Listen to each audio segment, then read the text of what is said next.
I used to believe that if I was just good enough, successful enough, my father would finally see me differently. But after 32 years of trying, what I got in return was a cold stare, a dismissive comment, and a sealed DNA envelope that sat untouched. Until I laid it on the dinner table, right in front of everyone. No one else knew, but I knew. That moment would change everything forever. There was no turning back. The Lexus, the silence, and the truth. I'm Ethan Carter, 32 years old, a financial strategist in New York City. From the outside, it all sounds neat. I grew up in Manhattan, made my way into Wall Street, wear tailored suits, and live in a loft with a view of the Hudson. But that's just the scaffolding.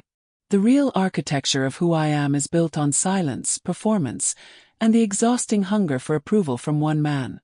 My father, Robert Carter. Robert Carter isn't a man easily impressed. He's a real estate magnate in Greenwich, Connecticut. Sharp suits, sharp eyes, and sharper expectations. He shakes hands like he's buying you, speaks like he's delivering a verdict, and raises children like they're investment portfolios. Measured, groomed, evaluated, rejected if necessary. Every June, like clockwork, he hosts the Carter family Father's Day reunion. It's less of a gathering and more of a boardroom dressed as a garden party. My older brother Jake always arrives in a Porsche, his trophy wife clutching one arm and his two golden-haired kids clinging to the other. My sister Chloe glides in on a cloud of social capital, art gallery owner, yoga guru, modern-day Athena. And then there's me, the numbers guy, the quiet achiever. Not flashy enough, not warm enough, not enough. This year I planned something different. I wanted to break through the ice fortress. I bought him a brand new Lexus LS. Sleek, silver, loaded. It cost more than a year's rent on my apartment. I told myself it wasn't about impressing him. It was a gesture. Bridge. A signal flare screaming. I'm still here. I'm still trying. I spent the weekend obsessing over the details. A pale blue shirt, the kind he says looks professional, charcoal slacks, a minimalist watch. Nothing too loud. Nothing too Ethan. Everything Robert approved. On the eve of the gathering, I drove the Lexus from the dealership near Stamford to his estate. My palms sweated the entire ride. I parked just out of view and walked up the marble steps to the front door with a velvet box in hand. My heartbeat was not confident. It was desperate. He opened the door with a furrowed brow. Ethan. It's Saturday. Smiled. I know. I wanted to give you this early. I handed him the box. He opened it. Silence. His eyes scanned the keys, then flicked to mine. I saw it, just a flicker, surprise. Then the mask snapped back in place. What trim? He asked. What? What trim level? What's the fuel economy? Did you get the extended warranty? I blinked, the words catching in my throat like dry bread. Yes. I made sure everything's covered. The dealership has the paperwork. He turned on his heel and walked down the driveway. I followed him silently, watching him circle the car like an appraiser. Not a father receiving a gift, but a man examining inventory. He ran his fingers along the fender, checked the badge on the back, leaned inside to smell the leather. Then he nodded. Smart move, getting the heads-up display. I don't like the tires though. Sport grip in Connecticut winters is a mistake. Waited. Nothing else came. No thanks. No smile. Just critique. Inside, he handed me a glass of whiskey and talked about the Dow for 20 minutes before telling me he had a dinner meeting and needed to dress. I left with a handshake. Driving back to the city, the silence in my own car was unbearable. I kept hearing his voice dissecting the tires. Not one word about the gesture. Not one moment of softness. I told myself tomorrow, Father's Day in front of everyone, he'd show his appreciation. I needed to believe that. Sunday came with sunshine and white linen tablecloths. Their backyard looked like a catered country club wedding. Guests sipped champagne under trimmed hedges. There was a jazz trio on the patio. I arrived early and scanned the driveway. The Lexus was parked out front, gleaming in the sun. But it wasn't presented as a gift. It was parked like a statement piece, his statement piece. My mother greeted me with tight eyes and a quick hug. Sophia came next, our quiet little sister who always saw more than she said. "He's been showing off the car all morning," she whispered. "Told the caterers it was a personal upgrade." I laughed under my breath. Of course he did. The speeches started after lunch. Jake went first, talking about legacy, family, empire. Chloe read a poem. Everyone clapped. Then my father took the mic. "Fatherhood," he said with a measured smile, "is about creating stability. It's about teaching by example. And above all, it's about making sure your children never forget where they came from." He thanked Jake and Chloe. Made a joke about Chloe's boyfriend being barely housebroken. The crowd laughed. Then he turned to me. "And Ethan," he paused. I leaned forward. Finally understood the importance of investing in something tangible. That was it. No mention of the gift. No ownership of the gesture. Just a public reframing of my act as his lesson. My mouth went dry. The applause that followed was soft, obligatory. I stood frozen, holding my champagne flute like a paperweight. Sophia's hand found mine. "You don't need his words," she said quietly. "You never did." I wanted to cry. I wanted to scream. But instead, I reached into my inner jacket pocket and felt the envelope. The DNA test. The one I hadn't opened. The one that could shatter everything. Instead, I slipped it back into place. I stepped forward, shook my father's hand, looked him in the eye, and said nothing. That silence was mine. If you're still watching right now, it means this story touched something in you. Maybe a memory, a pain, or just a quiet question. Who am I really living for? And if you've ever felt like you had to earn love, had to prove your worth, just so hit that follow button and drop a comment below. Where, what city, what town. Everything on this channel is co. All you need to bring is an open heart and the courage to meet yourself right where you are. 3 months ago, I spat into a plastic tube and sealed it in a prepaid box with the nonchalance of someone ordering a pizza. It wasn't a desperate quest for identity, just curiosity. My mother had always claimed our ancestors came from a tiny village outside Florence, Italy. She'd spin stories about olive groves, thick accents, and love letters carried across the ocean. I just wanted to know if it was true. When the results came back, I didn't open them right away. I was at the office in the middle of a portfolio review, and just clicked the notification out of habit. I expected to see Southern European, 50%, and maybe some Irish or German in the mix. What I didn't expect was this. No detectable parental relationship with Robert Carter. First, I thought it was a glitch. I stared at the screen so long that the data blurred. I refreshed the page. Logged out.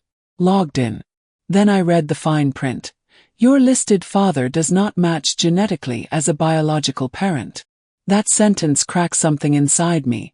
Quietly, like glass under pressure. No sound. Just a shift. And suddenly, everything else I thought I knew shifted with it. The questions started immediately, crawling into my head like vines. Does he know? Is this why he's always kept me at arm's length? Is that why my achievements were never quite enough? I couldn't stop thinking about it. The DNA report became a whisper that followed me everywhere. In meetings, at lunch, even while brushing my teeth. So I decided to confirm the impossible. I drove out to Greenwich under the pretense of a casual visit. While he was in the den yelling at a cable news anchor on TV, I excused myself to the upstairs bathroom, found his hairbrush in the drawer, and carefully plucked 3 strands of gray hair, root bulbs intact. I paid extra for a private father-son DNA test. The kit arrived in a brown envelope. I followed the instructions precisely. I sealed the return packet and mailed it the next morning, trying not to think about it. A week later, the results came back. I didn't open them. The envelope has lived in my wallet ever since, sealed and heavy like a stone against my side. I carry it everywhere, through boardrooms, train rides, even on dates. I've touched it 100 times. I haven't had the courage to look inside. Now it's the day before Father's Day weekend. Like every year, There will be a grand gathering at the Carter estate. Endless wine, trimmed hedges, the finest linen napkins. Jake and Chloe will show up glowing with validation, and I, always the middle child emotionally, will stand somewhere near the dessert table, waiting for a nod that never comes. But this year I came with something different. A brand new Lexus LS. Midnight obsidian exterior, tan leather seats, custom detailing. Picked it out myself. It cost nearly my entire bonus. But I didn't care. It was a peace offering, a symbol of goodwill. Maybe even, though I wouldn't admit it, a final plea. I planned the timing carefully. I wanted a quiet moment before the chaos. My mother was at her garden club, and I knew my father would be home from golf by 3 p.m. I drove the Lexus up the circular driveway like it was a chariot, my palms sweating on the wheel. He answered the door in a pressed polo shirt and a frown. "Ethan, the party's tomorrow." "I know. I wanted to give you something early." I handed him a small black box. His eyes narrowed as he opened it. Inside was a single Lexus key fob, glossy and heavy. He didn't speak, just blinked. The shock was real. There was a flash of something soft in his eyes. But it vanished so quickly I wasn't sure it had ever been there. "This some kind of joke?" he asked. "No, it's yours." Parked out front. I led him to the window. The car sparkled in the late afternoon sun. He stood motionless for a second, then wordlessly stepped outside. Followed him. He walked around the car twice, slowly, running a hand along the door like he was checking for scratches. He opened the door, slid into the driver's seat, and pressed the start button. The engine purred to life. "Steering feels light," he muttered. "Too quiet." I watched him circle back to the driveway, then park it in the garage as if it were just another one of his assets. When he got out, he didn't look at me. "You must be doing well," he said flatly. "To throw money at something like this." That was it. No thanks. No smile. No hand on the shoulder. Just a passive comment about money and an eyebrow raise that felt more like suspicion than pride. I wanted to scream, but instead I just nodded. "I'll see you tomorrow," I said. He didn't respond, just turned back toward the house. I got into my own car and sat there for a long time, hands gripping the wheel, heart pounding with something I couldn't name. Anger, sadness, shame. All of it. None. And then I reached into my jacket and pulled out the envelope. The DNA results. I looked at it. Really looked. The way one might look at a loaded gun. In that moment I almost opened it. Right there in the driver's seat. My thumb hovered over the seal, trembling. I imagined the words inside. Cold, clinical, absolute. I imagined walking back into that house, waving it in his face, saying, "This is why you could never love me, isn't it? Because I'm not yours." But I didn't. I slid the envelope back into my wallet. Because deep down I already knew the answer. Sunday arrived with that postcard kind of perfection, the kind of weather real estate brochures use to sell million-dollar homes. The sky was cloudless, soft blue like pressed linen, and the early summer sun painted everything in gold. Greenwich looked like it always did in June, pristine, manicured, and quietly oppressive. I drove the Lexus up the long, winding drive toward my parents' estate. Already, the entrance circle was jammed with Range Rovers, Teslas, and the occasional vintage convertible. Voices rose from the back garden. Laughter, greetings, the clink of glasses, and it struck me just how easily I could guess every question that was about to come my way. "Still single, Ethan? Work must be stressful, huh? You know, your brother Jake just closed another deal. He's killing it. Do you ever think of moving closer to the family?" I parked halfway up the drive to keep the Lexus visible, but not too visible. I didn't want to be obvious. I don't know what I wanted. Maybe just to be seen. But when I stepped out and walked past the garage, my breath caught. The Lexus wasn't there. It had been tucked away safely the night before, behind the black metal sliding doors that opened with a coded hum. But now, less than 24 hours later, it was parked front and center, just off the circular entry path. Angled perfectly. Shine to perfection. Not a speck of dust. Like it had been staged. For a second I thought maybe someone moved it for parking. Then I saw the red ribbon, draped over the hood. The one I hadn't put there. My chest tightened. My feet moved on autopilot into the grand foyer, where marble floors echoed under polished shoes and perfume mingled with the scent of roses and cedar. My mother found me first, arms outstretched. "You look wonderful," she whispered in my ear, then flitted away like a passing breeze. Inside, the house buzzed like a stage between scenes. The Carter ensemble had gathered. Uncles, old golf buddies of my father, real estate partners in linen blazers, a few kids playing quietly in designer outfits. Chloe was chatting near the piano. Jake, of course, stood near the bar. His wife a glowing statue beside him, their kids seated like cherubs in a Renaissance painting. And then he appeared, Robert Carter, my father. Laughing, gesturing, radiant.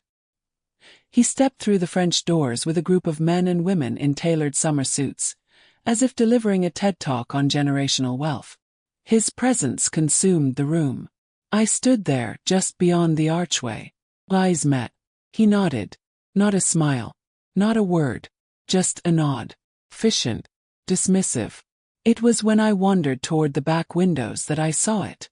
Through the tall glass panes, he was showing off the Lexus. Literally. Hand outstretched like a game show host, ushering guests one by one to step inside, take a feel. His voice carried through the open doors. He was describing the 0 to 60 acceleration, the adaptive cruise control. He opened the trunk, pointed out the cargo space. I watched a woman laugh as she reclined the passenger seat. He was glowing. He was proud. And not once did he say my name. "Isn't this the car Ethan gave you?" someone asked.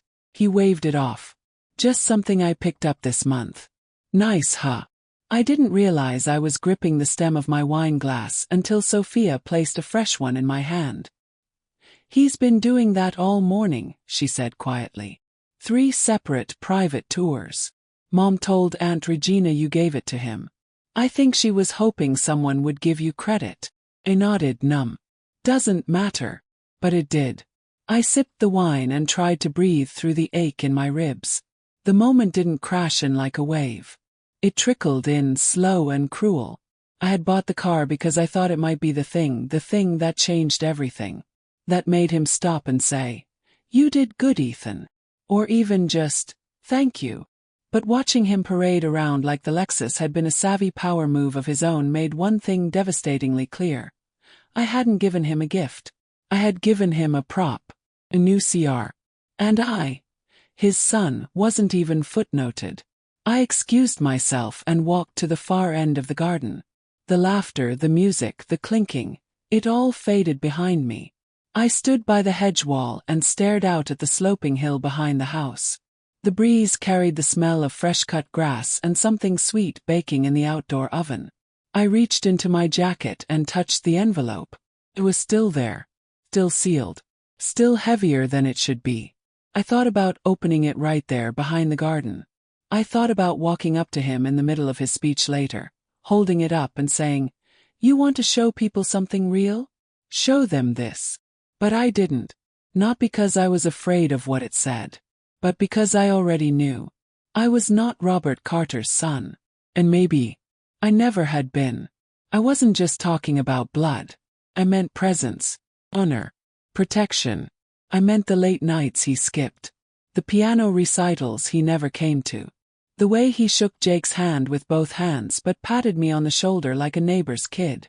I realized I'd been building a bridge to a man who never wanted to cross. The Lexus wasn't a gift. It was a mirror, and it showed me who he was, and who I was. I turned back to the house, saw my reflection in the window, alone in a tailored suit, holding a wine glass like armor. And I saw clearly. I wasn't invisible because I'd failed to be enough. I was invisible because he refused to see me. I slipped the envelope deeper into my pocket. I wasn't ready to open it yet, but I was ready to stop asking questions that would never get answers. I sat alone in the far corner of the Carter living room, a cavernous space wrapped in floor-to-ceiling windows, Italian marble, and the quiet arrogance of wealth. From this angle I could see everything without being seen. I watched the family move like a well-rehearsed play, each gesture polished, each smile practiced, each compliment carefully placed like a chess piece. Laughter flowed easily. Champagne flutes clinked. Cufflinks sparkled under the afternoon sun streaming through crystal chandeliers. Every conversation felt like a negotiation. Every story was a resume in disguise. And I, Ethan Carter, was no more than a spectator. Across the room, my brother Jake was holding court near the fireplace, detailing his latest acquisition, a commercial development project in Austin. My father stood beside him, face lit with a rare pride, nodding, gesturing as if co-signing every word Jake said with his own legacy. And we closed at 12% under market. That's instinct, Jake said. My father chuckled, placing a firm hand on Jake's shoulder. That's the Carter gene. Seeing opportunity where others see liability. A ripple of approval passed through the circle of men surrounding them. Businessmen, family friends, old colleagues. I almost laughed. The Carter gene. I wondered bitterly if it came with a user manual I never received. Then, like clockwork, the spotlight shifted. Ethan, Uncle Raymond called across the room. I heard you got a promotion at your firm. That's impressive. I opened my mouth, halfway to a polite response, but before I could speak, my father interjected. His voice smooth, almost benevolent. It's a good stepping stone, he said. Though finance, is just numbers and theory. Real assets, real estate, are what you can pass down. The room nodded again, and just like that, my career was reduced to abstract numbers in a ledger. My lips pressed into a line. Breathed in. Then, as calmly as I could manage, I said, I've been leading a team developing algorithmic investment models. We've beat the market 3 quarters running, built a portfolio that's outperforming Vanguard benchmarks by almost 11% annually. He sipped his bourbon, eyes unfazed. Let's see how it holds up in the next recession. The laughter returned. Thoughtless. Like I hadn't spoken at all. I didn't flinch. But something in me folded. It was then, from the hallway behind us, I heard the sound.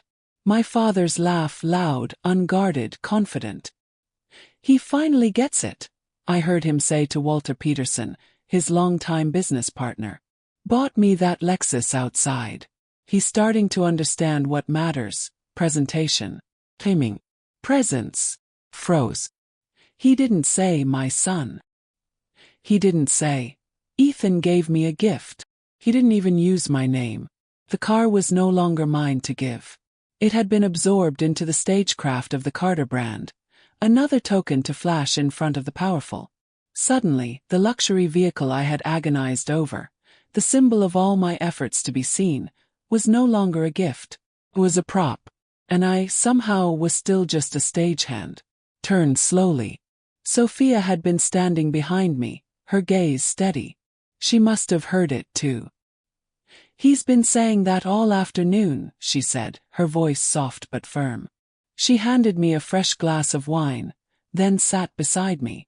Her dress shimmered under the chandelier, but her expression was bare, unmasked, honest. I just wanted him to acknowledge it, I whispered. She didn't say anything right away. Just stared across the room at the man who raised us but never truly held us. Finally, she looked back at me. Her hand reached across and gently covered mine. Ethan, she said, you're never going to get what you're looking for from him. My eyes stung, but I held her gaze. Not because you don't deserve it, she added, her voice breaking slightly. But because he doesn't know how to give it. I looked down at our hands, her fingers steady against my knuckles. The silence between us wasn't empty, it was full. Full of all the moments I had tried to earn what should have been given freely. Full of every school award shrugged off, every phone call unanswered, every time I stood in his shadow hoping it would stretch long enough to include me. I leaned back in the chair and exhaled slowly, hand slipping inside my jacket pocket. My fingers closed around the familiar shape. Envelope. Still unopened. Still whole. Still waiting. And in that moment, I realized something deeper than the DNA test could ever tell me. I already knew the answer. Blood wasn't the issue.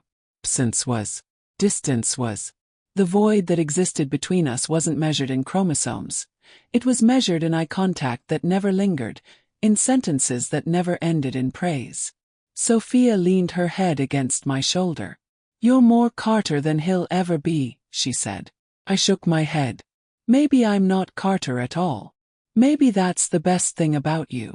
We sat there in that corner, out of the spotlight, out of the story, but somehow more whole than anyone else in the room. The laughter, the clinking, the speeches, they all kept going. But I didn't need them anymore. Not really. In my pocket was a truth I might never open. But in my chest there was something louder, something clearer. I had given him a car. He gave me clarity. And I was done searching. Dinner was served in the formal dining room, where opulence had long since replaced warmth. A crystal chandelier dripped light over a table so long it required 2 servers to lay out the place settings. Silver gleamed. Cut crystal caught reflections like ice. The china was monogrammed. And yet, despite all the finery, the air felt as dense and cold as a vault. My seat was near the far end of the table, between one of my father's junior associates and the husband of a cousin I barely knew. Far from the head of the table, where Jake and his wife basked under the chandelier's center glow. Sophia, as always, sat somewhere in the middle, positioned perfectly to smooth tension, redirect conversations, or pour wine when necessary. I placed my linen napkin on my lap and quietly accepted the fact that I had once again been positioned out of the spotlight, out of frame, out of reach. The room settled as my father stood with his wine glass. His voice cut through the murmur like a blade. Familiar, practiced, saturated with self-congratulation but dressed in the language of tradition. "As we gather once again," he began, "I'm reminded of how blessed I am to witness the continuation of something greater than myself. The Carter legacy." A soft chorus of polite nods followed. I look around and see children who are each, in their own way, contributing to that legacy. Jake, of course, continues to expand our reach in the Southwest. His work, his instincts, are proof that some qualities are, indeed, hereditary. Jake grinned. His wife beamed. Someone near them raised a toast. Chloe and Peter have built something rare, beauty with cultural depth. And Sophia, the heart of this family, always keeping us together. The table murmured in agreement. I sat still, spine straight, fingers curled around my fork, waiting. Not expecting a spotlight, but at least a sliver of inclusion. Then he added casually, "Of course, not everyone understands legacy the same way. Some confuse success with digits and decimal points, promotions and portfolios. But legacy isn't built in spreadsheets. It's built in what you leave behind that holds real value. Land, vision, bloodline." The words floated over the table like a curse.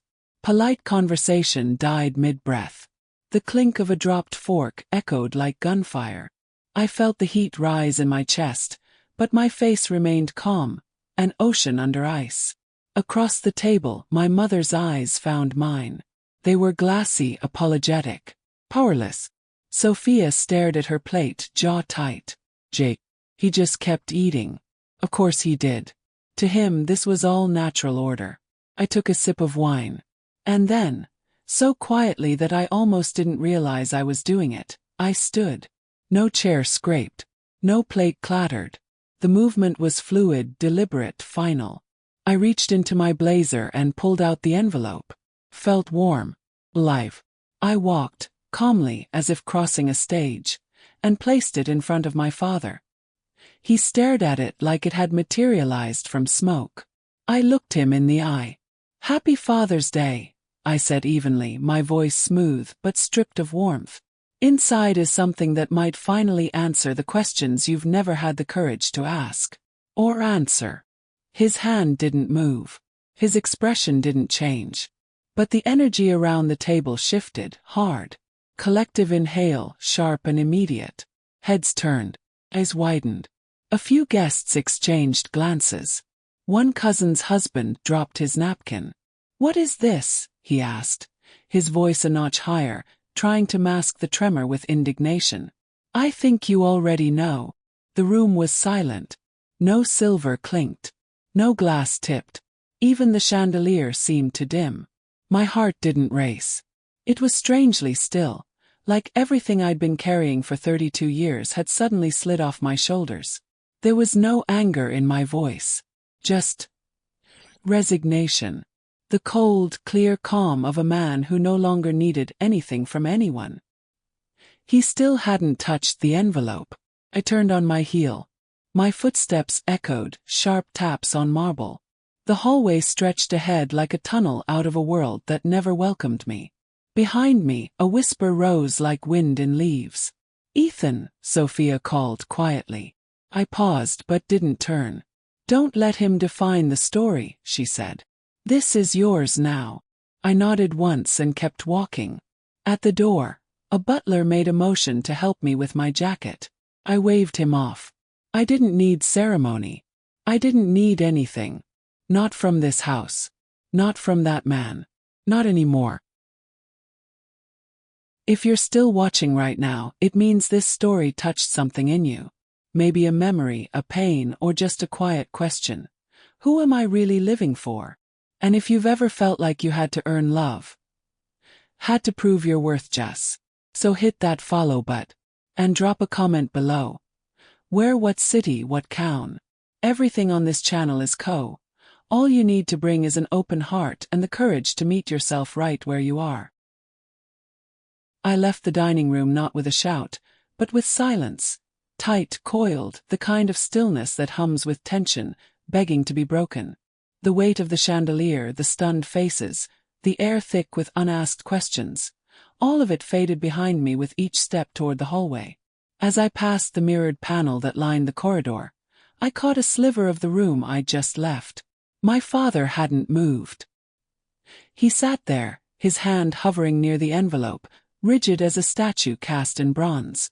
Around him, whispers bloomed like gasps from a fire just catching. I didn't pause.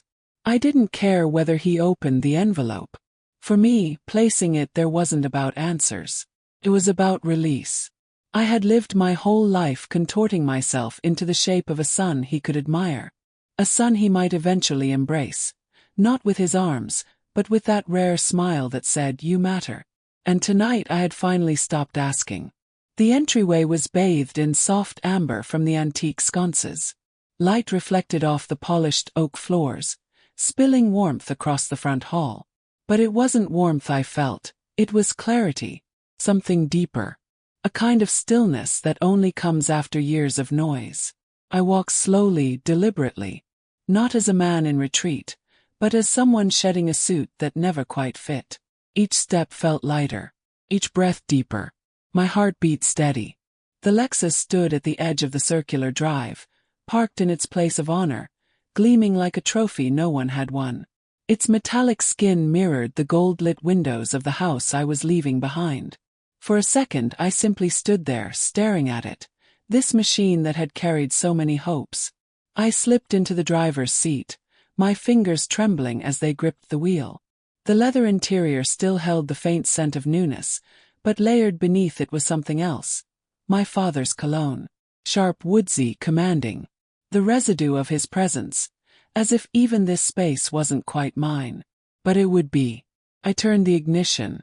The engine came to life with a quiet, confident growl. Not a roar. Not a scream.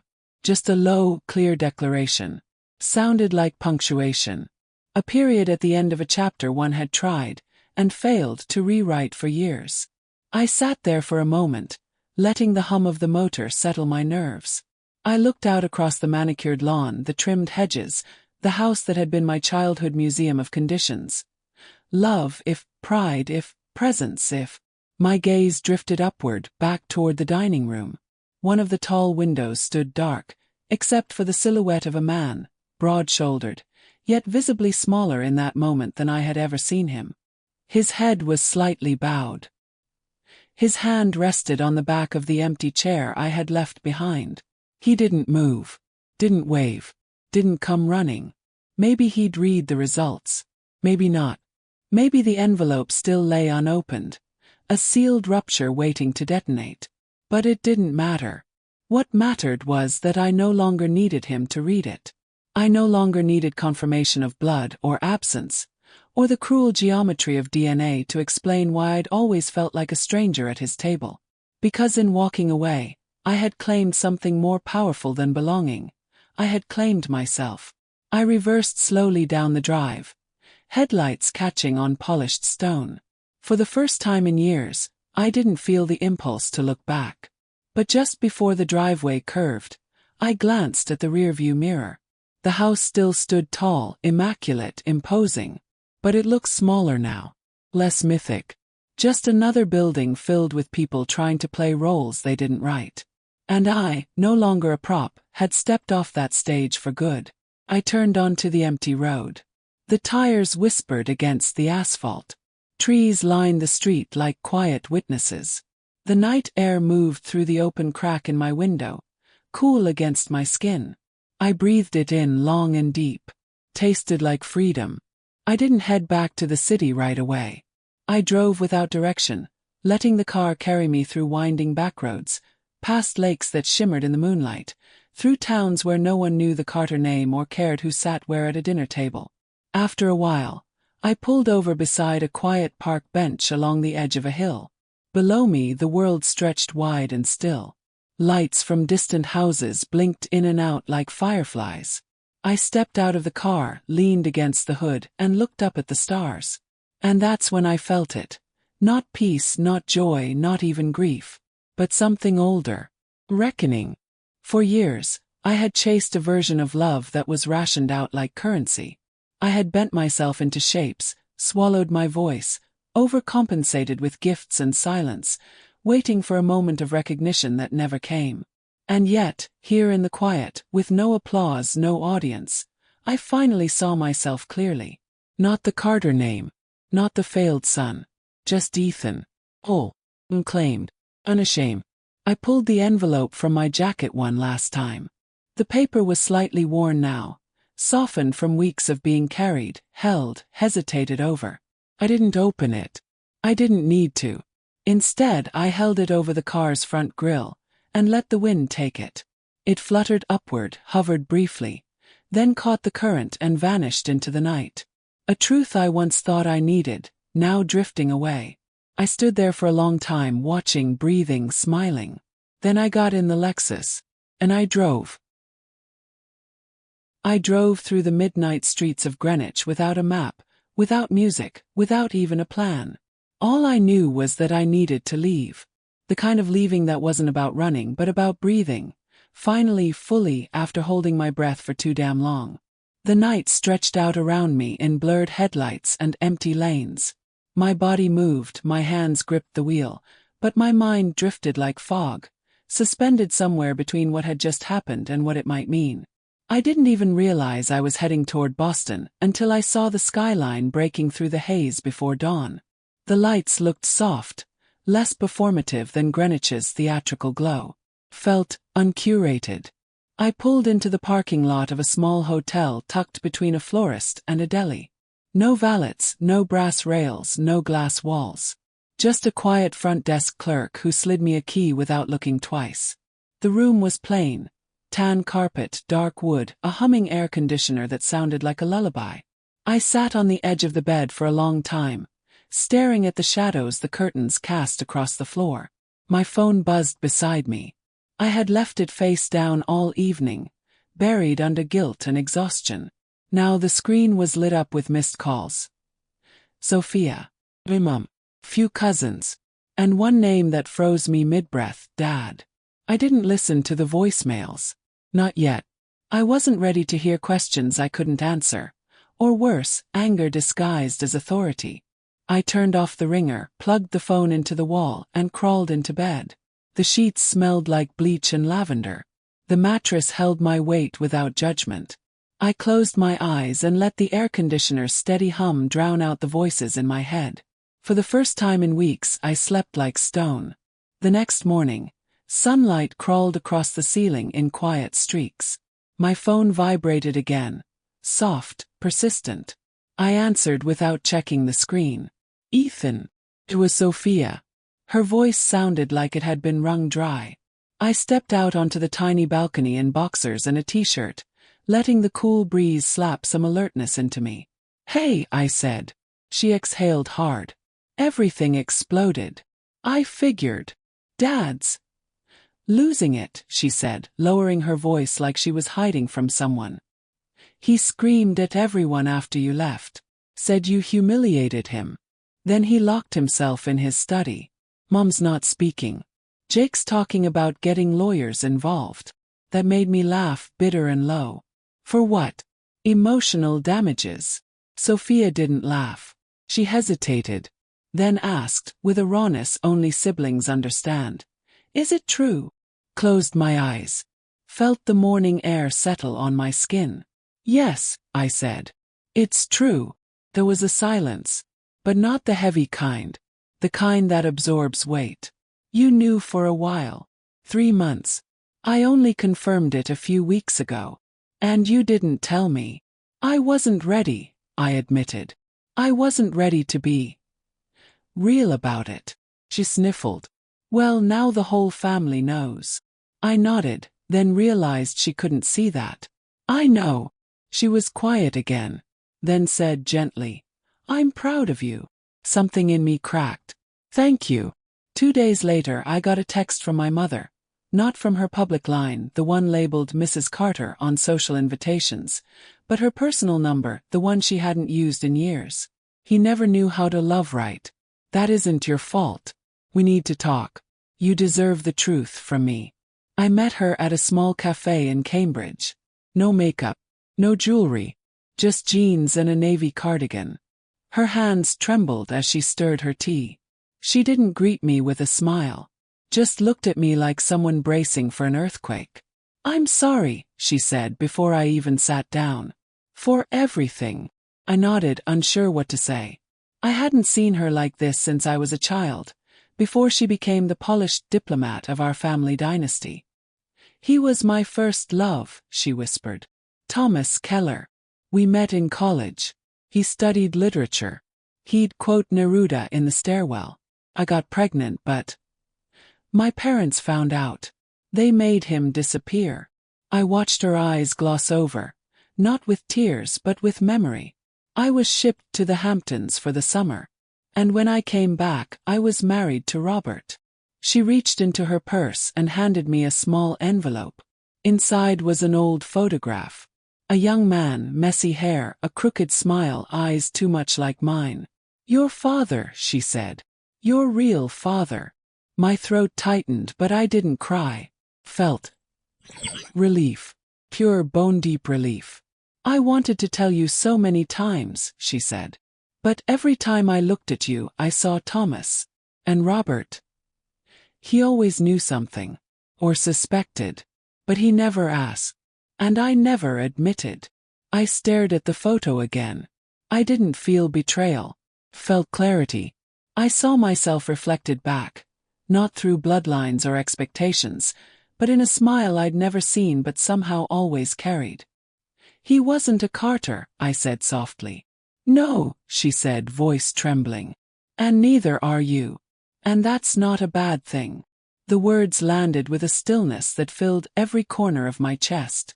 He nodded, not because I needed her permission, but because I was finally, fully ready to stop chasing something that never existed.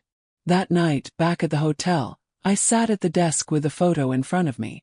I wasn't grieving the Carter name. I wasn't mourning lost status, or family dinners, or estate claims. I was saying goodbye to a version of myself that had waited his whole life to be chosen. Now I was choosing myself. Not the son Robert Carter wanted. Not the secret my mother buried. Just Ethan. Whole. Enough. And finally free. It's funny how clarity arrives. Not like lightning, not like some cinematic crescendo, but like a quiet knock on a door you didn't know you left open. I didn't wake up one morning a different man. I didn't walk out of the Carter estate and suddenly understand the universe. But over the days that followed, over cups of coffee I sipped alone, voicemails I deleted without listening, and long walks in neighborhoods where no one knew my last name. I began to feel it. Loosening. Like a knot I'd been trying to untangle my entire life had finally started to come undone. And the strangest thing, it wasn't painful. It was peaceful. For most of my life, I'd equated value with visibility. I chased accolades not because I loved the chase, but because I thought they would translate into love, into worth. I built success like a fortress, brick by brick, with promotions, high-end suits, expensive watches, impressive gifts. I wanted to be undeniable. I thought if I became valuable enough, accomplished enough, he would have to see me. But the truth is, no matter how bright you shine, some people are simply unwilling or unable to see you. Especially if they never intended to look in the first place. That truth gutted me once. Now it frees me. 'Cause it means I can stop performing. I can stop running toward a version of myself designed to impress someone who never held the capacity to truly receive me. I am not Robert Carter's son. Not in blood. Not in spirit. And for the first time in my life, I'm not trying to be. I kept the photo my mother gave me. Thomas Keller, the man whose face I now saw in mine every morning. I didn't go searching for him. Didn't run DNA or build a reunion fantasy in my head. He had been a chapter she was forced to close, and I respected that. But the knowing, that small, powerful knowing, that I had once been the product of something real, something tender, something that had to be sacrificed for a legacy that was never mine, that healed something. It didn't fill the void left by my upbringing. It simply reminded me that I wasn't the result of indifference. I came from a love that, though brief, was genuine. And that was enough. I've stopped measuring success by who claps. Somewhere along the way we learned to chase applause, to anchor our value in validation. But peace, real peace, doesn't cheer. It doesn't broadcast. It just settles quietly into your bones and says, "You're enough exactly as you are." Now I go by Ethan Keller. Legally, professionally, personally. Not to erase my past, but to reclaim my future. People ask why the change. I usually smile and say it was time. But the truth, the name Carter came with a rulebook I never agreed to, expectations I didn't write, and walls I never could scale.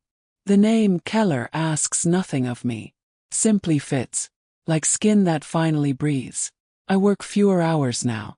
I started consulting independently, choosing projects that align with values, not status. I teach part-time at a community college.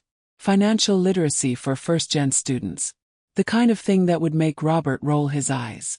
But when I walk into that classroom and see eyes light up because someone finally made compound interest make sense, that feels like legacy. That feels like value. Sometimes I think about that last Father's Day. About the envelope. The silence that followed. I never found out if he opened it. Sophia says he keeps it in his desk drawer. Untouched. Typical. But I've let that go too. Forgiveness, I've learned, isn't about waiting for the other person to change. It's about choosing not to let their brokenness break you anymore. So what do I say to anyone who finds themselves where I once stood? To the sons and daughters trying to earn what should have been given freely. To the people carrying a name like a costume they never chose. I say this. You don't owe anyone a performance. You don't have to keep auditioning for roles that make you feel smaller. You don't have to become someone else to be loved. The people who truly see you, who love you without resume or ribbon or reward, they'll never ask you to twist yourself into something else just to be worthy. And if no one has told you this before, let me. You're already worthy. Without the degree. Without the paycheck. Without the approval. Just as you are. Practical truth. When you must choose between silence and truth. We are raised, many of us, to seek pride from our families. To believe our worth is something to be earned through obedience, performance, sacrifice. We become doctors, lawyers, engineers. Not always because it's our dream, but because it feels like the safest path to love. But real love doesn't require you to shrink. Doesn't punish you for changing. It doesn't vanish when you stop performing. If you're living a life scripted by someone else's expectations, pause. Ask yourself, Is this what I want? Or is this what I was told I should want? And if the answer makes your throat tighten, your chest heavy, listen to that. You don't need DNA to define family. Family are the ones who see your truest self and love you more for it, not less. Choose those people. Because life is too short to keep auditioning for someone else's version of who you should be. Be you.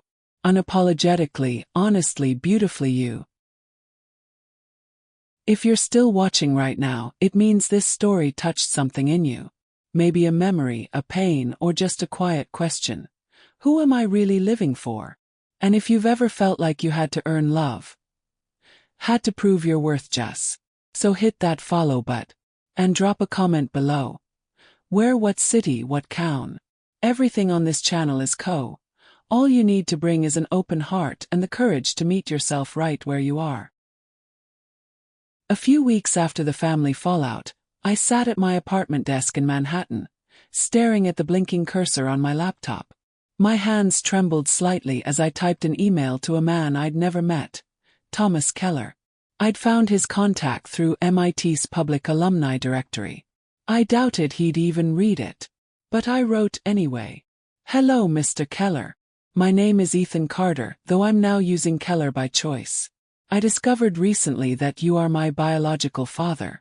I don't expect anything beyond the truth, but if you would be willing, I'd like to meet for coffee. I hit send with a trembling finger, then pushed back in my chair. My heart pounded like a caged animal. I didn't know what I was hoping for. Closure? Forgiveness? Connection? Or maybe just the confirmation that taking this step meant something real. 3 days later, my phone buzzed with a single-line message. Saturday morning at Cafe Bella, 10 a.m.? And then, under it, Thomas Keller. My chest tightened so hard I could taste it. I stared at the message, my mind a whirlwind of questions and fragile hope. Saturday morning. Bright spring light spilled through the tall windows of Cafe Bella, soft and warm against my pale face. Outside, Central Park's cherry blossoms flared pink. Inside, the scent of espresso and fresh pastries enveloped me. I stepped in and saw him immediately. Thomas sat at a corner table beneath a worn black and white photograph of MIT's Great Dome. Quiet, reserved, like someone used to observing rather than performing. His gray-speckled hair was neatly combed. His clothes simple but thoughtful. No suit, no tie, just jeans and a navy cardigan over a crisp white shirt. That subtle look of understated intellect. Heart pounding louder than my footsteps, I approached. He stood and extended a hand, steady, open. "Ethan," he said softly, voice calm as a lake at dawn. I grasped his hand firmly, offered a nod. "Hi." We sat. He ordered a cappuccino. I had an Americano. Silence settled between us, peaceful but charged, like water pooling before a quiet storm. Discovery of shared traits. He looked me over, as though cataloging the familiar in a stranger's face. I braced myself. "You have your mother's analytical eyes," he said, paying attention to the way I listened, angled head, focused brows. He nodded. "And there's something." He paused, surprised even to be surprised. "When you speak about the markets, that spark in your eyes. That's mine." The room blurred around me for a moment. That spark. He saw my spark. Not the numbers, not my resume, but the light behind my passion. That light. Tears pricked the corners of my eyes, but I didn't allow it. I folded my hands on the table, breathing steadily. "I've never felt that before." He leaned forward, voice low. "It's always been there." Conversation without force. We didn't rush. We spoke like two explorers mapping new terrain. He asked about my life in New York. My move, my finance career, what drew me to teaching financial literacy part-time. I shared my motivations, the moments I felt alive and purposeful. I asked about his life as an engineer, about satellite systems he worked on, his love for code and elegant solutions.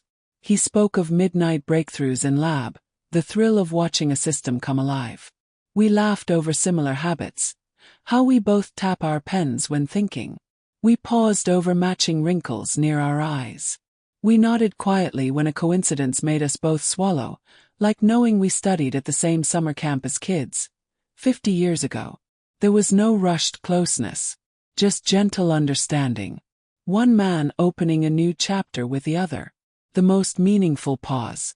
At one point I paused mid-sentence.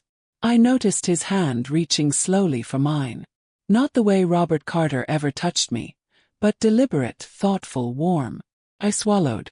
I didn't reach out because I wanted to replace anyone. He held my gaze. I know, he said. And I don't want to replace anyone. I want to meet you. We didn't hug. It wasn't a rom-com moment. But in that moment I felt the meaning. He didn't need to be my father by history. He only needed to be present. Just him. Without expectation. Time passed too quickly. We talked until the rush hour began. Our cups emptied. The barista circled with a fresh pot of coffee, offering refills. We both declined. I glanced at the clock. 11:30. I realized time had slipped away like water. He folded his napkin gently and said, I don't want this to be a single meeting. Will you let me take you to lunch sometime? My throat burned, but I answered, yes, leaving lighter. Stepping onto the sidewalk, the city felt different. Not overwhelming, but inviting. He waited for me at the sidewalk, then looked at me and said simply, take care, Ethan. He nodded. For the first time, I looked in his eyes not with longing, but with certainty. I'm enough. We parted, each walking in different directions. In that movement I felt unshackled, untethered from old definitions. Aftermath. Calm before the storm. Back in my apartment, I replayed parts of the conversation. The shared laugh when we realized we both liked early morning walks. The way his eyes softened when I spoke of teaching. The calm in our silence. I pictured a weekend, no apology tour. Just more coffee, or a walk in Central Park, or a shared sentence of, how are you? I knew what I'd already gained wasn't just emotional. It was swallowing whole my own truth. What this moment means. Connection is more than lineage. We didn't need DNA to feel the bond. So many relationships exist quietly between recognition and trust. No expectation means no pressure. He didn't ask for proof. I didn't have to perform. We met as who we were. Choices shape our story. Leaving the Carter name, reclaiming Keller. It wasn't renouncing a past, but choosing a future built on my terms. Reflection. When I sent the email, I was scared I was demanding something. Attention, emotion, permission. Instead, I asked only to be met. That meeting, the slow acknowledgement, the steady space carved out between two men, felt like the first step toward freedom.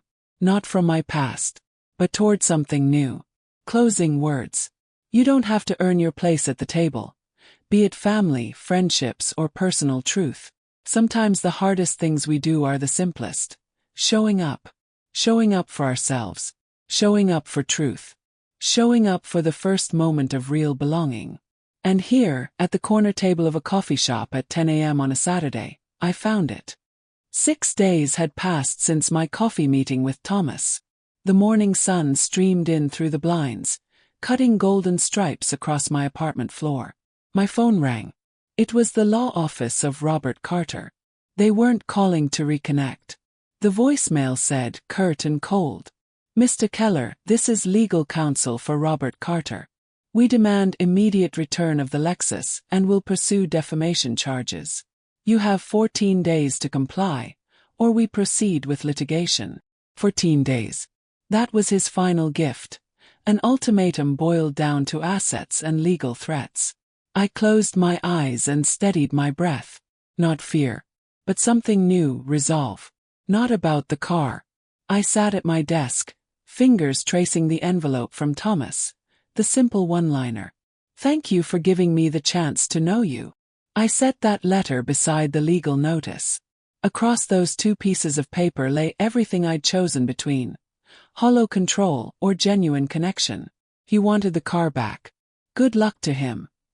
He needed it more as a trophy than I ever did. I reached for my phone and called my lawyer. We'll schedule the return, I said. On my terms. I didn't need permission. I wasn't proving anything. But I wanted to reclaim the narrative, to end the transaction before it could define me. The exchange. We met at a high-end dealership. Neutral ground, glass-walled and polished. Robert's lawyers presented themselves, stiff and silent.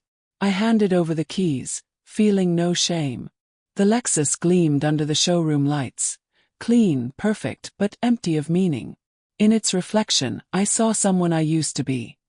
Chasing validation I'd never receive. One lawyer thrust a form toward me. Sign here. I did. Polite. Precise. The car belonged to them again, but my worth did not. The papers exchanged. Their eyes flicked, measuring, confirming I still stood on their terms. Kept my shoulders straight. Thank you, one lawyer said, voice too formal. He nodded. You're welcome. I walked out feeling lighter. Life after the Lexus. I went home and opened the window wide. The city air smelled of summer. Roasted coffee, hot asphalt, possibility. No roar of engine. No trophy in my driveway. Just silence and space. Work in New York carried on, emails, Zoom calls, portfolio reviews. But it felt different. Before, it had been a performance. Always polished, always perfect. Now it was purpose-driven. I loved the patterns in market data. I cared about teaching my junior associates that success could mean more than a bonus. Now, my reflection wasn't someone else's expectations. It was mine. Some mornings, I caught myself smiling at the column I'd built in our monthly report. Not because someone might praise it, but because I had created something of value. No approval needed. Thomas's next message. And then another email from Thomas. No legal bill. No demand. Looking forward to lunch next month. Thank you again. Short, warm, authentic. That single line echoed louder than any note of thanks I'd longed for from Robert. Two fathers, two approaches. I realized something fundamental that afternoon. Robert Carter demanded allegiance as entitlement. He controlled through symbols, possessions, and power.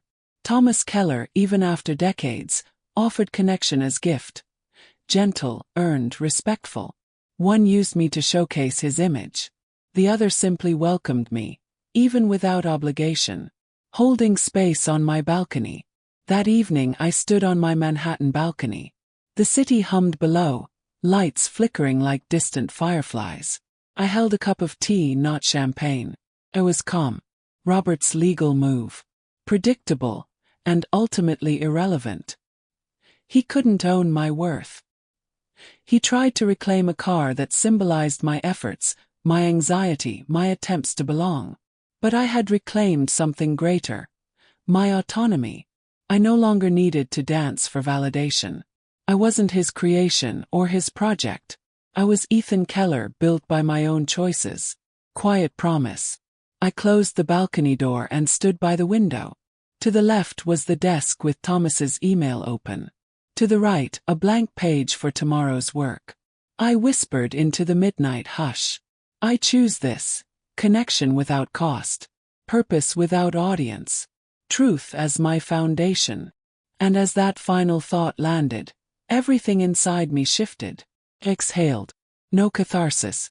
No outrage. Just an undeniable shift. The weight had lifted. What this moment teaches us. Symbols can be stolen, but self-worth isn't tied to them. Car, a trophy, a title, none define you. Your choices do. Control isn't love. Genuine connection asks nothing of you but invites everything. Freedom is an inside job. You can stand in Manhattan, return a car, or refuse a confrontation, and still be free. Epilogue, a life reclaimed. In the weeks that followed, I had lunch with Thomas. It wasn't a dramatic reunion. Just two men, father and son by blood, sharing life and honest talk. I also started a passion project, a workshop on financial resilience for underprivileged high schoolers. I approached it quietly. No announcement, just action. I didn't need Robert's approval. I didn't need to showcase achievements on social media. My signature on those legal papers marked the end of one story, and the beginning of another. Final reflection. Robert Carter can keep his Lexus, his lawsuits, his illusions of control. But he doesn't own me. That realization, that your value isn't up for negotiation, is the true inheritance. If you find yourself chasing someone's validation, ask yourself, whose story are you living? Maybe it's not a car. Maybe it's a grade, a promotion, a social media post. But when you stop paying tribute to someone else's narrative, you begin building your own. Sometime soon, I'll walk back into that dealership, not to reclaim anything but my peace. And who knows? Maybe I'll buy a used hybrid for commuting. Quiet, efficient mine. This is no longer about what they see. It's about what I know, that I am whole, worthy, real, no approval required. And that is everything. Weeks of chaos and conflict had left the Carter household fractured. Messages gone unanswered. Legal notices. Cold silences. Then, one afternoon, my phone buzzed with a text from Sophia. Thanksgiving at our place this year. Yellow heart. Just 5 words and an emoji. But it hit me like a lifeline. Not a generic invitation, but a bridge reaching across the ruins of our family. Chance to belong. I typed back immediately. Of course. I'll be there. Setting the stage. Thanksgiving morning arrived crisp in suburban Connecticut. The sky was pale, the kind that whispers winter is coming. My drive north from Manhattan felt quieter than usual. Without the Lexus, without approval, my pulse steadied. There was purpose now, not performance. Sophia's driveway was lined with pumpkins and autumn garlands. Inside, the living room glowed with twinkling lights and piles of stuffed animals waiting for my niece and nephew. The warm aroma of roasting turkey coupled with the comforting hum of daily living, laughter, panicked children, a radio playing in the kitchen, hit me in soft waves. No stage here. No roles to play. Just life messy and beautiful. And I felt home. Reconciling in the foyer. Sophia wrapped me in a hug the moment I stepped through the door. Sweatpants and all, she looked like a mother I'd barely glimpsed through the walls of my childhood home. Open-hearted, present. Her smell. Cinnamon, laundry detergent. Real. Thanks for coming, she whispered, eyes bright. Thanks for asking, I replied, my voice catching. We didn't talk about the lawsuit, or the Lexus, or the DNA, because none of that mattered now. The hallway was quiet except for the buzz of kids and an occasional gasp of delight as they discovered a new toy. It felt genuine, a far cry from the stifled formality of my father's gatherings. Finding my seat at the table, we moved to the kitchen dining area. The table was a patchwork of plates and placemats, mismatched forks and wine glasses. It wasn't styled. It didn't need to be. The turkey sat at the center, golden and steaming. Homemade sweet potato casserole, green beans with almonds, cranberry relish that wobbled like jelly. It smelled of memory. Sophia opened a bottle of red wine. Just one. She poured, holding the glass between us. To family. Always having a seat for you. It wasn't a toast filled with obligation. Felt like a quiet promise. I lifted my glass, brimming with emotion I didn't name yet, and cherished the warmth spreading through me. Stories, laughter, and imperfection. Dinner began like any real family meal. Mismatched conversations at each bite. We talked about work and school and life's minor catastrophes. Nothing polished, just honest. My niece Gwen spilled mashed potatoes on her shirt and giggled until her cheeks hurt. My nephew Max bragged about his football game, voice high with pride. Sophia recounted her recent attempt to bake pecan pie from scratch, and her oven's fiery rebellion. The laughter was easy, spontaneous, and full, even louder than the ones I used to force. Jake. He was gone. No staged ego, no fishing for compliments. Just presence. That was enough. A call from my mother. As dessert plates were cleared, just cookies and pie crumbs, the phone rang. My mother's picture popped up on the screen. My stomach tightened. I'd feared her toadying to my dad again. But this felt different. Hi, Mom, I said. Hi, baby, she replied, soft, unhurried. Her voice carried something I hadn't heard in years. Comfort. I just wanted to say. I listened to what you said at dinner. She paused, voice thick. I'm proud of you, Ethan. Not because of your job or your car or anything, but because you stayed kind. Closed my eyes. For 32 years, I'd craved words like those more than anything. From him. But they came from her. Freed from fear, genuine and warm. Thank you, Mom, I managed. She sighed. You're my son, and today, I felt like I finally see you. I pressed the phone to my chest. Felt seen. Heard. No spectacle, just quiet belonging. We returned to the table, plates scraped clean. I looked around the room, Sophia leaning back, exhausted but glowing, the kids at a scattered fort of couch pillows, my mother chatting softly with my sister-in-law. No cameras, no applause. Just laughter that didn't demand performance. I realized then, family is not earned. It is given. In presence. In patience. In acceptance. Not in perfection. A moment of silence. Later we stepped outside onto the back patio. The sky was darkening, stars just beginning to appear. A bonfire crackled, scented with fallen leaves and smoke. I held a steaming mug of cider, feeling heat in my lungs. Sophia stood beside me, one arm hooked into mine. Feeling okay? She asked. Never better, I said. She nodded, said nothing more, because none was needed. For a heartbeat, not loud or flashy, I felt anchored. What this Thanksgiving taught me. Home isn't a house. It's people who let you in, without pretense. Love isn't a trophy. It blossoms in shared moments, in laughter, in the warm pour of wine. You don't need someone's blessing to be loved. You need kindness, empathy, and presence. Robert Carter's seat remained vacant that night. That absence spoke louder than any condemnation I'd expected. I never burned bridges. But I didn't need to walk his path to find belonging. Walking away differently. On my way home the roads were quiet. My heart felt full, with acceptance, hope and stillness. I whispered a benediction. Thank you for this. I didn't know what would happen next. Whether Thanksgiving would be a yearly tradition or a one-time bomb. But I knew what mattered.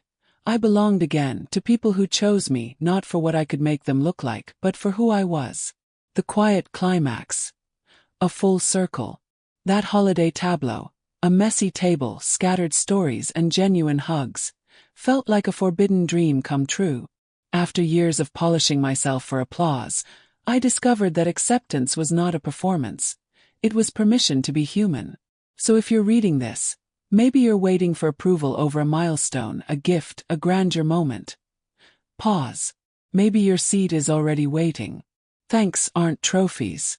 They're threads, woven into quiet evenings, not staged photo ops. They belong to the now. That Thanksgiving my sister built a bridge.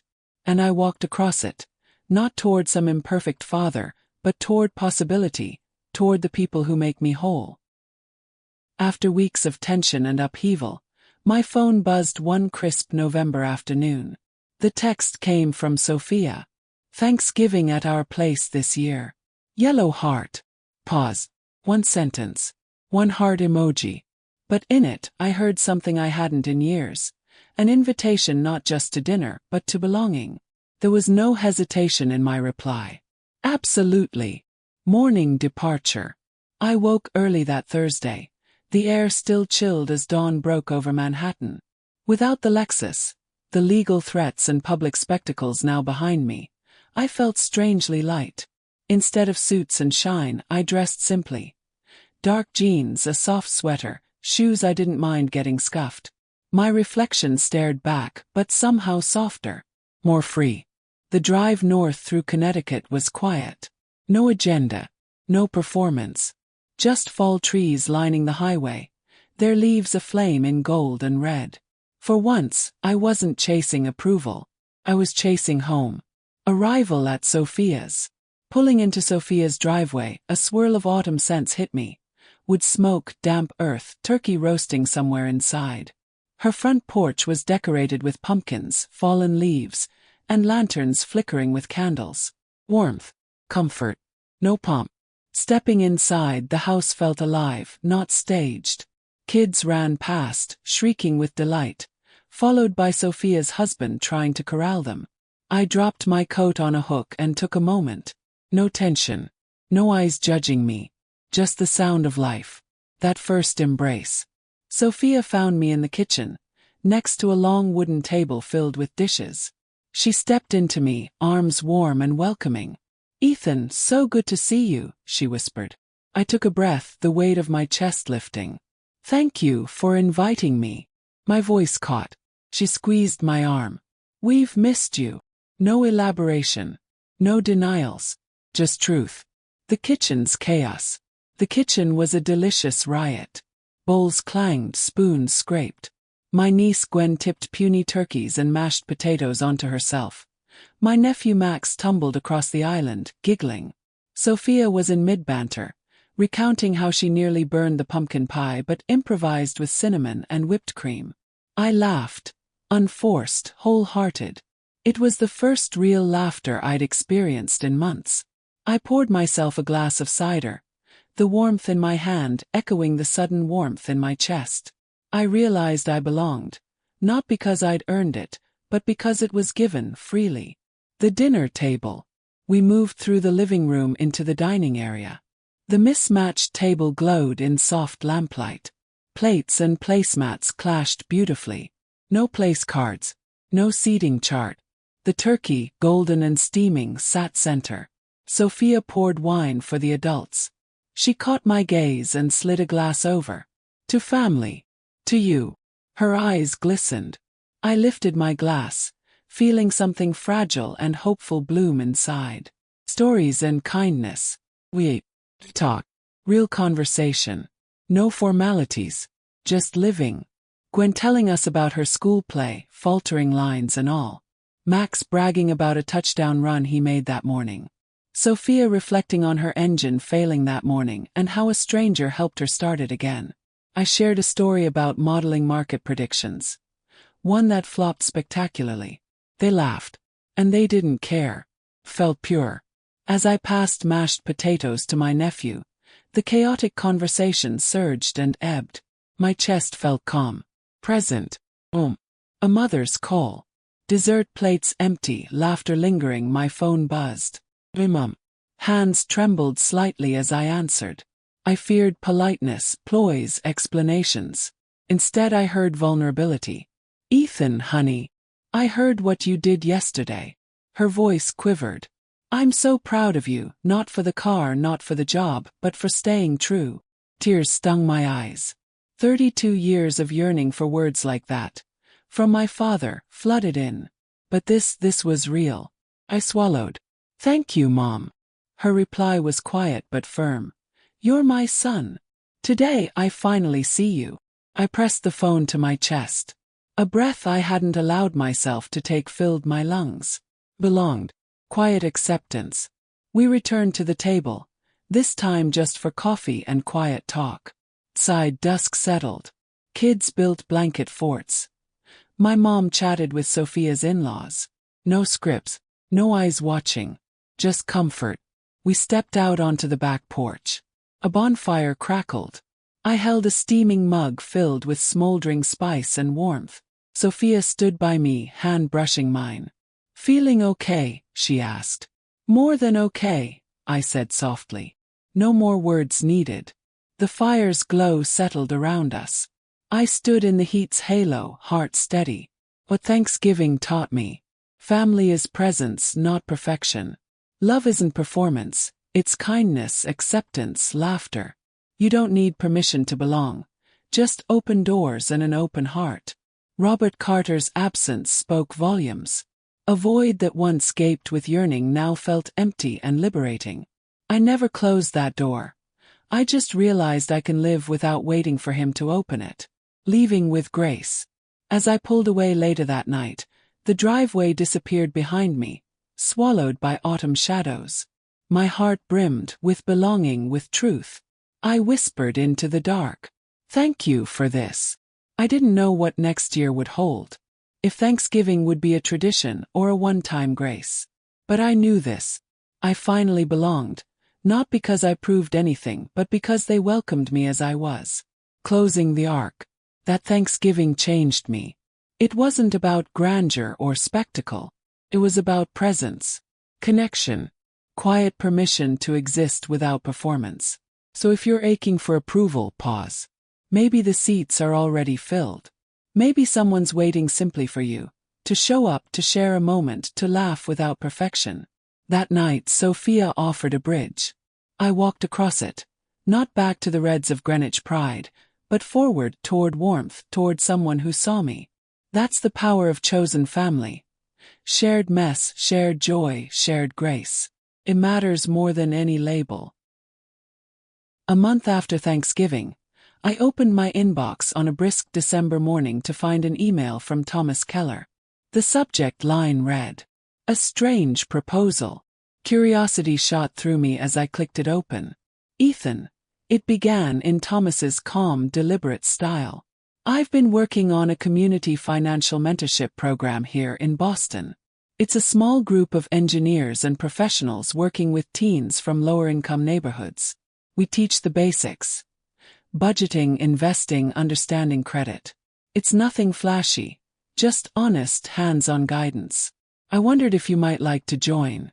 You don't need to respond right away. But if you ever feel the finance world is too cold, this might be a place where it's warmer." I read it twice, then left the email open. My stomach tightened, and then I felt something else.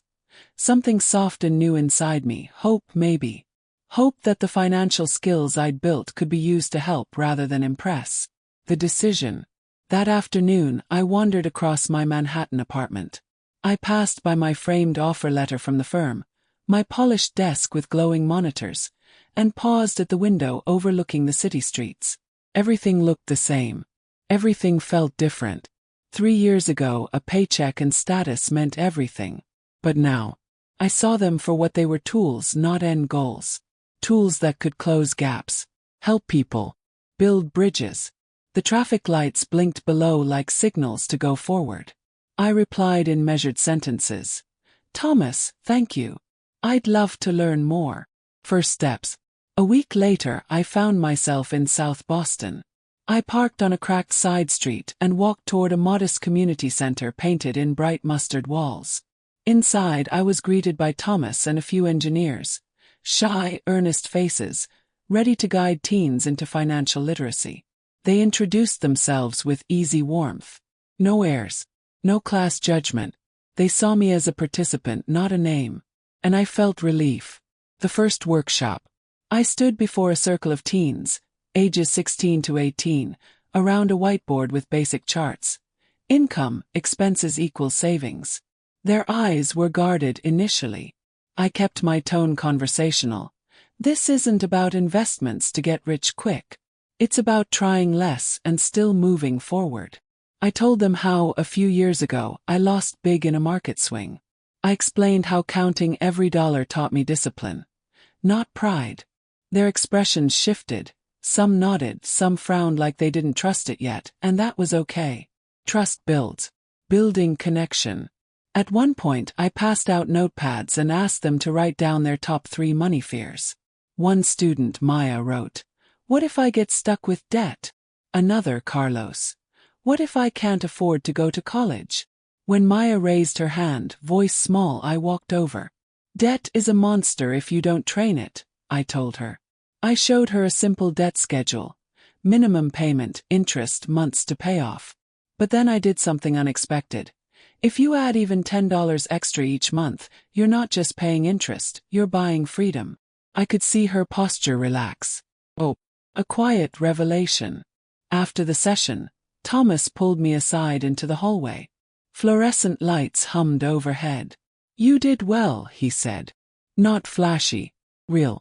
That's hard to do after Goldman." He didn't misspeak. My firm wasn't that, but he'd lived corporate life long enough to know the context. I looked at him. It felt good. He nodded quietly. "This isn't about transactions. It's about transformation." His words settled around me. Return to routine. Back in Manhattan, life resumed, but I was different. Morning meetings still had their place, but now my commute included route changes. I dropped by a nonprofit to help with budgeting workshops. My evenings were no longer dinner parties. They were planning sessions for the next mentorship cohort. Felt real.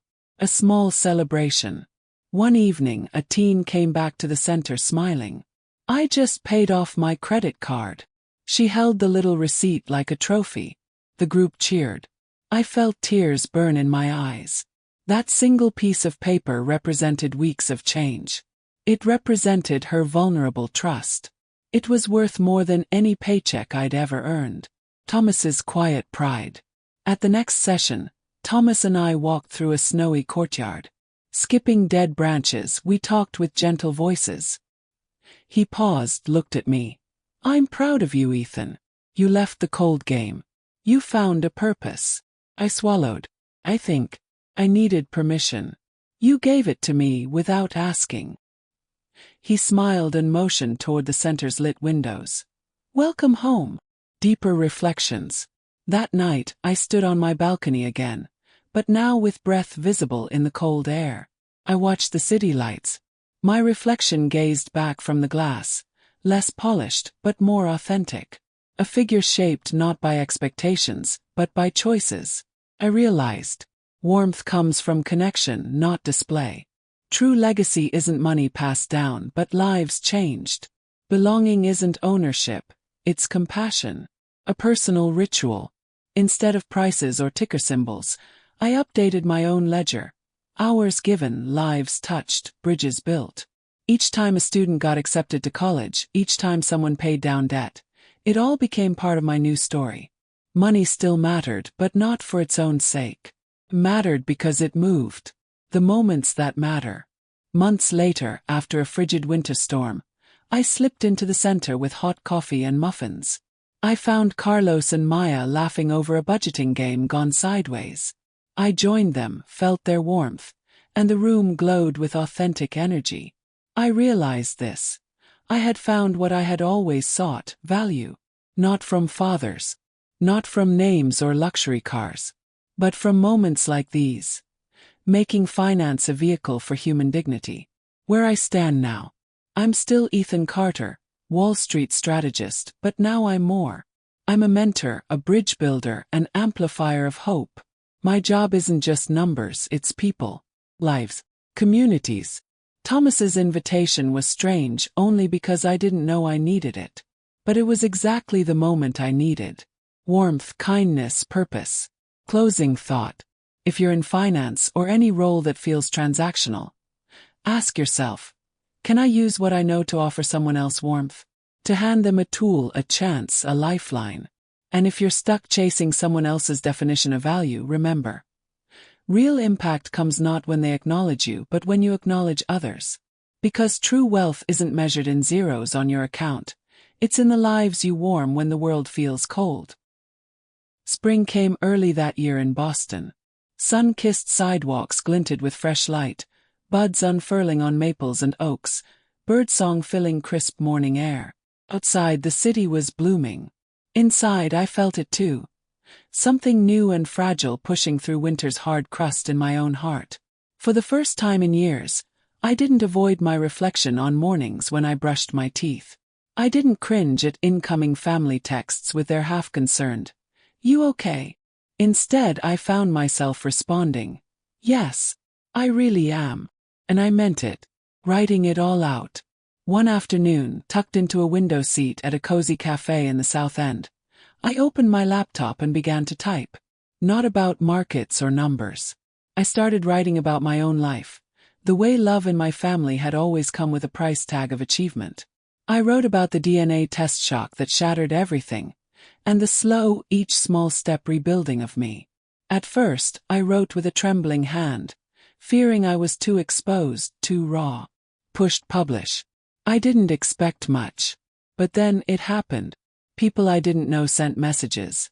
"Thank you for speaking your truth." Publisher reached out.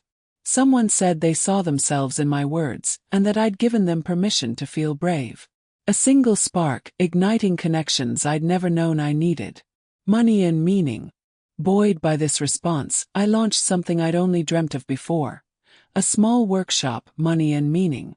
Every session began with the same invitation. If success isn't defined by money, what is it to you? At first, the room was quiet. Curious eyes, cautious hearts. They looked at me, perhaps unsure who was standing in front of them. A finance guy or someone who had been swallowed by expectation. They'd hear stories of financial models that outperformed during pandemic downturns. And then I'd shift, asking them to share what success felt like. They spoke of freedom, connection, creativity, purpose. They spoke of feeling seen. I realized teaching financial discipline was important, but teaching the courage to define success for themselves was transformational. Spring routines renewed. My daily rhythms shifted. I penned essays in the early light. I drank coffee with my mom on Sunday mornings, chatting about books, gardens, life.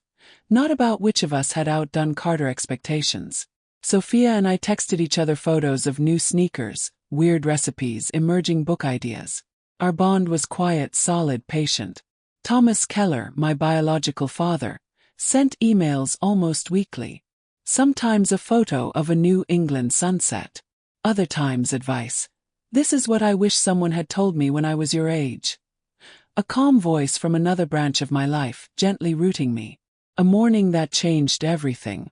One chilly mid-April morning, Boston was draped in gentle sunshine after a light rain. I left home early, driving to the community center in Cambridge where money and meaning was held. As usual, I stood at the door, greeting the teens as they trickled in. Some guarded, some curious, all ready. The session started with budgeting basics, but toward the end I did something different. Heart pounding, I told them a story, one I'd rarely shared in public.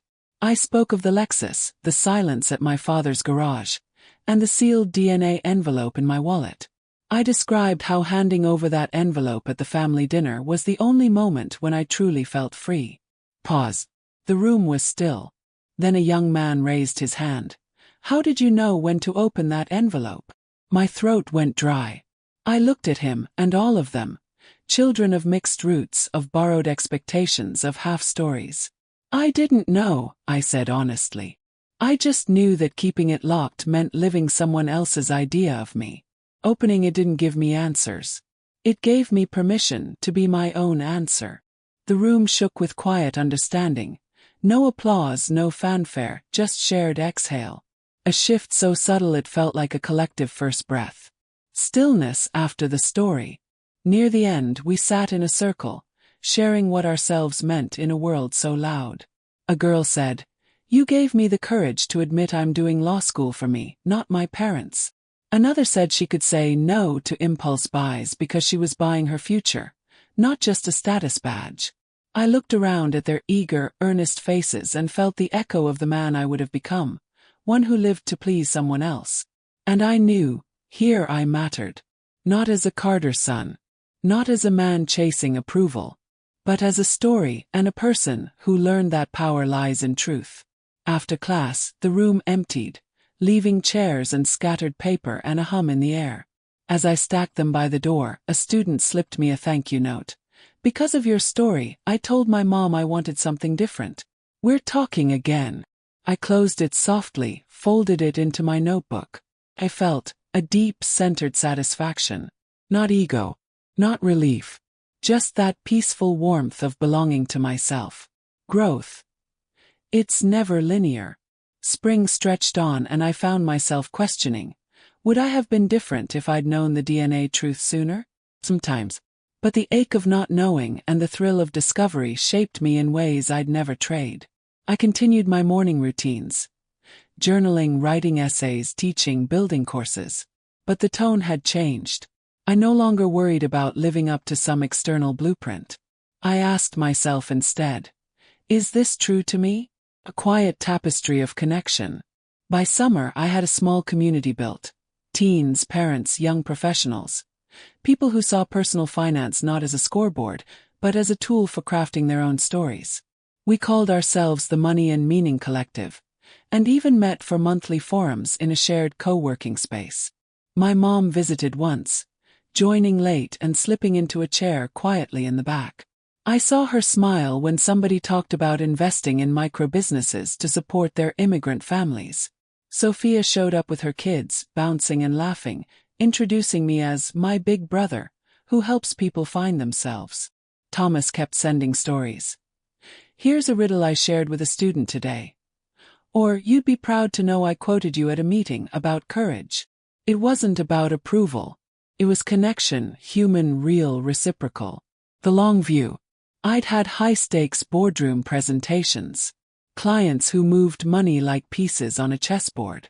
But now, my mornings were filled with gratitude, curiosity, longing. For stories I hadn't written yet. For connections not yet deepened. For growth that doesn't depend on applause. And I find myself standing on my balcony at dusk, the Boston skyline lit in smoky rose, thinking, I once lived to be seen. Now I live because I can see, to hold stories, to offer space, to remind others there's power in their own voice. Spring is internal. Renewal isn't just seasonal. It's the culmination of inner unfreezing. Own your story. Sharing what you've hidden can liberate not just you, but people you'll never meet. Redefine success, not as assets or titles, but as autonomy, authenticity, and empathy. You are the legacy. Not inherited wealth, but the impact you leave on hearts and minds. So here I am now when someone asks, Hey Ethan, are you okay? I smile and say, yes, I really am. Not because I wear a suit or drive a fancy car, but because I've reclaimed me, my worth, my story, my light. And that, to me, is the kind of success I'll fight to keep. Spring had already loosened its grip on Boston by the time I received the call. The voice on the other end was calm, procedural. I'm sorry, Mr. Carter. Your father, Robert Carter, passed away early this morning.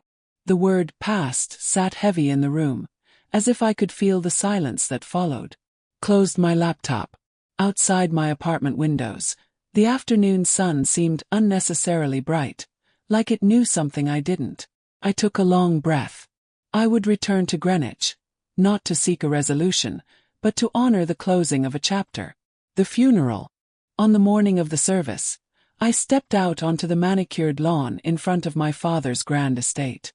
The crowd was well-dressed and hushed, a carefully arranged cross-section of real estate moguls, boardroom colleagues, and distant family members. I walked to the back row, not out of shame but out of self-awareness. I had learned long ago that where I felt at peace was more important than where tradition said I should sit. Sophia joined me there. Her presence was quiet strength, her fingers curling into mine for a moment when our eyes met. It was enough. Inside, the chapel was pale and hushed. Crystal chandeliers cast soft light over polished pews. I watched as the service began. My mother at the lectern delivering a brief eulogy without tears. Her voice calm, measured, almost closing a door rather than opening one. Afterwards, people stepped forward with clasped hands and murmured condolences. Yet there I remained, quiet, still, observing. I wasn't grieving the man I never truly had a relationship with, but rather acknowledging the finality of his absence. A moment in the cemetery. After the ceremony, I excused myself from polite conversation. The grounds outside were wide and green, dotted with headstones and shaded by ancient oaks. I found a secluded plot, not far from my father's, but significantly removed. I didn't want to go to the graveside with the entourage of well-wishers. I wanted solitude. Standing alone, I stared at the marble headstone bearing his name. Robert Carter, 1955 to 2025. I replayed 32 years of striving for approval, the Lexus handoff, the DNA envelope, the silence, the assertion of my independence. I felt the weight of all that history, condensed into that stark inscription. I pulled a deep breath. Then, softly but firmly, I spoke out loud. Dad, I don't blame you anymore. Because without knowing who you were, I never would have learned how to live as myself. The air was still. No echo, just the quiet rustle of new leaves overhead. I turned away from his grave, not with bitterness, but with release. Publishing the legacy. Months passed. I returned to Boston and threw myself into work again, but with a difference. The direction had changed. Instead of chairing board meetings in Rockefeller Center, I sat in cozy offices, teaching young adults how to use money as a tool, not a trophy. Then came The Inheritance We Choose, my debut memoir. It poured out in paragraphs that wove together the key moments. The brutal silence at family dinner, the hush of the DNA reveal, the calm of my Boston workshop, and now the funeral. There was the moment I described sitting in the back pew, the seat of my authentic belonging. There was the climax at the cemetery, the admission, the relief. And in the final chapter, the publishing of my book, the reclaiming of story, voice, and identity. The memoir hit shelves that fall and found life. Emails began arriving. Your story gave me permission to set boundaries. My parents never applauded me, but you reminded me I don't need them to. Small voices, courageous voices, echoing back my own. I realized the inheritance I'd chosen wasn't just mine. It was growing through others. Reflection, what remains? In a quiet moment one December afternoon, I stood at my apartment balcony overlooking snow-dusted streets. I closed the inheritance we choose, the final page already marked with a handwritten note to myself. You are enough. I thought back to the funeral. I thought about my own words in that cemetery. And I understood. Endings are not just about closure, they're proof of growth. I didn't stand by his casket to deliver tears or forgiveness. I didn't seek to reclaim a legacy I never wanted. Instead, I chose a different inheritance. The right to define myself, to own my choices, and to build meaning. Final, quiet truth. What I hope remains from this story. Closure isn't granted, it's created. In that cemetery, I didn't wait for forgiveness. I gave myself permission to let go. Legacy isn't a matter of reputation or wealth. It's the authenticity you leave behind. The courage to embrace who you want to become. Belonging begins from within. My seat in the back pew wasn't exile, it was sanctuary. Inheritance chosen is stronger than inheritance handed down. I didn't inherit my father's empire, but I inherited my freedom. I didn't need my father's approval to write my story. I only needed to live it. And in that I found something profound. I am Ethan Carter, no longer a son fighting for a role, but a man who stands by what he has built. A life of truth, purpose, and reflection. If this reaches anyone else struggling under someone else's definition of success, I hope you find your own voice. Begin there. If you're still watching right now, it means this story touched something in you. Maybe a memory, a pain, or just a quiet question. Who am I really living for? And if you've ever felt like you had to earn love, had to prove your worth just, so hit that follow button. And drop a comment below. Where, what city, what town. Everything on this channel is All you need to bring is an open heart and the courage to meet yourself right where you are.